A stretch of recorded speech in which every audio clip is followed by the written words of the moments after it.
Hello students, welcome back. आज की class में हम लोग बात करेंगे दो रेशनल नंबर जो हमारे पास यहाँ पर गिवन हैं, लिखे हुए हैं। वो हमसे पूछा है कि नॉन टर्मिनेटिंग रिपीटिंग डेसिमल है। ठीक है, यहाँ पर हमसे टर्मिनेटिंग नहीं पूछा, हमसे पूछा है नॉन टर्मिनेटिंग रिपीटिंग है, ये हमें प्रूव करो विदाउट एक्चुअल डिवीजन। ठीक है, देखिए कैसे करते हैं, सॉल्व करते हैं क्वेश्चन को और पता करते हैं। देखिए, नॉन टर्मिनेटिंग या टर्मिनेटिंग पता करने के लिए हमें क्या करना होता है, सबसे पहले जो हमारा डिनोमिनेटर है उसके फैक्टर्स करने होते हैं। ठीक है, अगर उसके फैक्टर्स 2 और 5 के फॉर्म में आते हैं, 2 और 5 आता है या 2 सिर्फ आता है या सिर्फ 5 आता है, तो हमारा वो जो रैशनल नंबर होगा वो टर्मिनेटिंग होगा।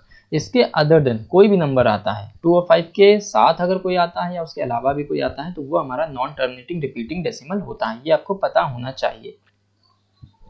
ठीक है, तो दो बात मैंने बताई। पहली बात, आपको डेसिमल का डिनोमीटर का फैक्टर करने हैं। उसके बाद उस फैक्टर में देखेंगे अगर 2 और 5 हैं तो वो टर्मिनेटिंग हो जाएगा रेशनल नंबर।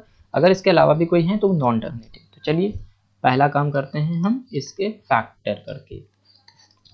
फैक्टर हमें करेंगे 3 4 3। देखिए 3 से ये नहीं जाएगा, 2 से तो ऑब्वियसली नहीं जाएगा, 3 से नहीं जाएगा, ये जाता है 7 से। आपको याद करना पड़ेगा इसको। ठीक है, 7 4 28, 6 बचेगा, 63 हो जाएगा, 7 9 63। देन हम 7 से करेंगे एंड ये 7 1 is 7। तो इसके जो फैक्टर आ गए 29/7 रेज़ टू द पावर 3। अब देखिए यहाँ तो ना तो 2 है ना ही 5 है, कोई है ही नहीं, 7 है।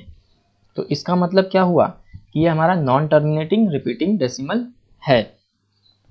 अब इसको लिखना कैसे है, तो सिंस आप लिखोगे since the denominator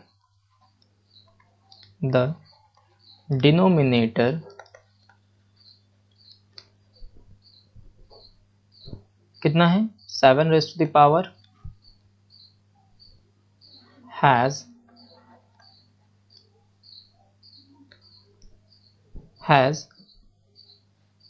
prime factors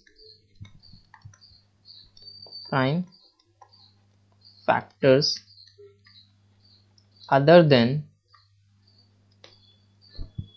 2 and 5, right? 2 and 5. So it will have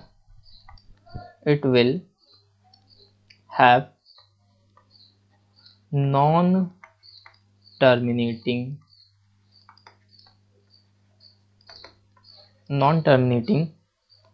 repeating decimal expansion. Okay, non-terminating repeating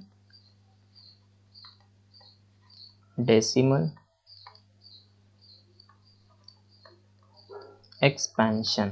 बस आपको इतना ही लिखना है और कुछ भी नहीं लिखना है। ठीक है, non terminating repeating decimal expansion, यहाँ पर एक्सपेंशन लिखा है। ठीक है, इतना लिख दोगे, क्वेश्चन कंप्लीट। 2 नंबर आपके पक्के, मतलब 2 नहीं 1, क्योंकि एक पार्ट का 1 नंबर मिलता है। दूसरा पार्ट करते हैं, चलिए।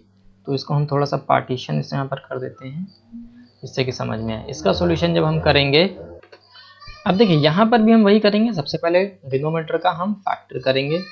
तो 90 के जब हम फैक्टर करेंगे 2 से कर सकते हैं, ये 45 हो जाएगा। देन हम कर सकते हैं 3 से। ठीक है, 3 1 is 3, 3 5 are 15, फिर से 3 से होगा, 3 5 are 15 एंड 5 1 is 5, राइट। तो अब हम यहाँ पे लिख लेते हैं 17 अपॉन, इसके फैक्टर हो गए 2 multiplied by 3 raise to the power 2 multiplied by 5, ये फैक्टर्स हुए। अब देखिए यहाँ पर क्या हो रहा है, यहाँ पर इसके जो फैक्टर्स हैं वो क्या हैं, 2 और 5 के अलावा भी फैक्टर हैं 3। ठीक है, तो ये क्या हो जाएगा, ये भी नॉन टर्मिनेटिंग हो जाएगा। तो बस सिंपली टोटल आप यहीं पर पूरा इसको आप छाप दीजिए और आपका आंसर तैयार। क्या लिखोगे, since the denominator 2 multiplied by 3 raised to the power 2 multiplied by 5 has prime factors other than 2 and 5, so it will have non-terminating repeating decimal expansion। खत्म आंसर, इतना ही करना है। तो आई होप आपको समझ आ गया होगा। इस वीडियो में फिलहाल इतना ही, हम आपसे फिर मिलेंगे अपनी नेक्स्ट वीडियो में। तब तक के लिए गुड बाय।